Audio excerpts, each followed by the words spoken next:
A wake-up call for schools. That's what the mother of Mallory Grossman calls it. A New Jersey school district will pay $9.1 million to the family of a preteen girl who died by suicide after she was bullied at school. Diane and Seth Grossman sued Rockaway Township School District in 2018, claiming that despite repeated complaints, school administrators did not do enough to prevent their daughter's death. 12-year-old Mallory Grossman took her own life in June 2017 after being bullied in school and cyberbullied by classmates through text and Snapchat messages, according to the lawsuit. In 2017, the school district said in a statement that the allegations that the district ignored the Grossman family and failed to address bullying in general is categorically false. We've reached out to that school district for comment again after this settlement, and we haven't heard back. An attorney for the Grossman family told CNN it is the largest bullying settlement in New Jersey's state history. Well, joining us now, the mother and father of Mallory, Diane and Seth Grossman. Also with us, their attorney, Bruce Nagel. Diane and Seth, thank you very much. You are living every parent's worst nightmare, and our hearts are with you this morning. Diane, let me begin with you. What do you want people to know? I know this settlement for you is not about money. It's about what happened to your girl. I think that it's time for the schools to understand that we have an epidemic on our hands. I think it's time for the schools to start to enforce their policies. And if they don't have policies, now's the time to write those policies. This is a wake-up call for all school systems. What do you mean those policies? What do you think would have made meaningful change for Mallory? I think that there is an easy way to start making changes. The first thing that any school system can do, particularly middle school, is they can remove the cell phones. It's not necessary for the kids to be walking around with cell phones in their hands or their back pockets, especially during the school day. I think that we have an unhealthy relationship with technology, and I think that the schools, by allowing the cell phones at school during the day, whether they allow access to social media or not, you know, a video can be taken and shared hundreds of millions of times, whereas a story of a kid falling or getting hurt can only be told. And I think the influencers that the kids follow encourage this type of behavior. So I think removing the cell phones is the first step. And I also think that schools need a parent's bill of rights. Parents need to know how to report what's going on, and that's the foundation of Mallory's Law that we helped find. I also think that you have to have a policy. You know, New Jersey does have a New Jersey HIB, which stands for Harassment, Intimidation, and Bullying Act. Yeah. But I think that we need more. There needs to be consequences in place. Children need to be able to predict the consequences of their behavior. And I think our lawsuit sets the stage for that. Can I ask, just for people who weren't following the story when everything happened, the tragedy happened, and then your efforts here, how far in advance did the school know what was happening? What was the interaction between you guys and the school before this all transpired? Well, we started seeing evidence of it towards the end of 5th grade. So in September of 6th grade, which would have been September of 2016, we started reporting in writing to the guidance counselors, her teachers. So we started really early on pointing out some of the things that would be defined as bullying. And we didn't ask the school at that time to really define it. What we asked them to do is make the behavior stop.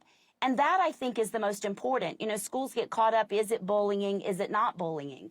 And our family, we don't care what you call it. We just want the teasing, the harassment, the intimidation, the exclusion. We wanted all of that behavior to stop. And their solution was to isolate Mallory Fuller more and then put her in the guidance counselor. I don't know any 6th grader that wants to sit with their guidance counselor to have lunch. That wasn't a solution. Yeah.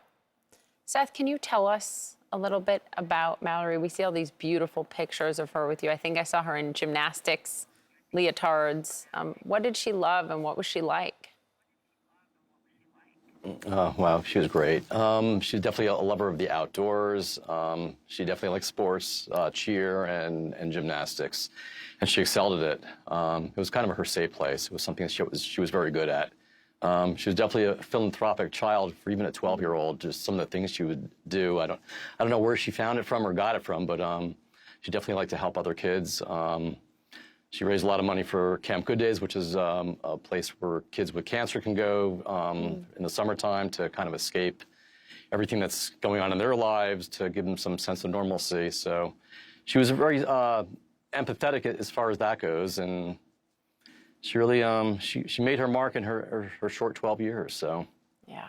Wow. What a child. Bruce, Yeah. we hear she really was. It's heartbreaking, and also for somebody to accomplish that in 12 years Amazing. says a lot about their daughter. But also, I think this also says a lot about what Mallory will be remembered for to some degree, or the legacy. And that's what I want to ask you. Do you feel like, Bruce, since this is, I think, by your account, the largest settlement in history related to that you're aware of related to this specific issue, is this precedent? Is this something that will kind of set the stage for more of this to come? Well, obviously, we want it to end. But this case and this settlement, the size of the settlement, should send a wake-up call and a signal, and a strong signal to every school in the country that bullying is a major, major problem, and our children need to be protected. They need to understand that this little cell phone is a lethal weapon in the hands of a bullying student. It's got to be stopped, and it's not difficult to stop it. Did you press for an admission of accountability in the settlement? The answer is yes, but that's not something that any school district will do.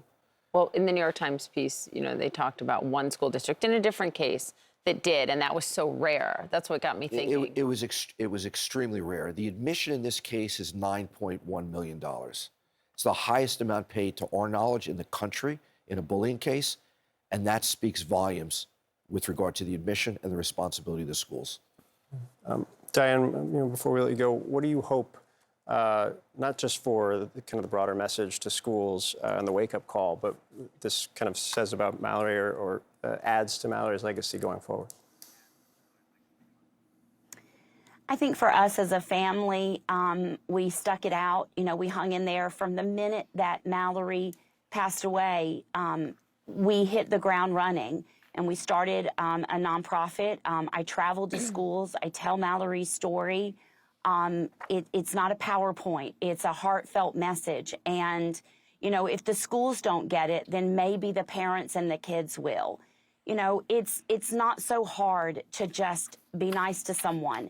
Even if someone doesn't like you or you don't want to be friends with them, it really isn't that difficult to just leave them alone. And I think in this situation, that's Mallory's story, is that she's telling all of the kids, and particularly the kids that are being bullied, that, you do have people in your life that love you, and self-harm is no answer to any issue that you're having. And I hope that Mallory's story gives the children that are being bullied, or the parents that of those children, that it gives them a little bit of hope. And I just hope that we continue to be, the parents that we are, and continue to share our story and lend our voice to this epidemic. Yeah.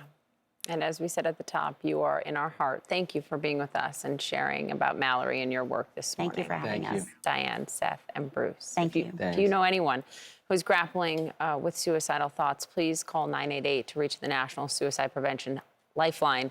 It provides free and confidential support 24 hours a day, 7 days a week for people in crisis or distress. You can also call that number to talk to someone about how you can help a person in crisis.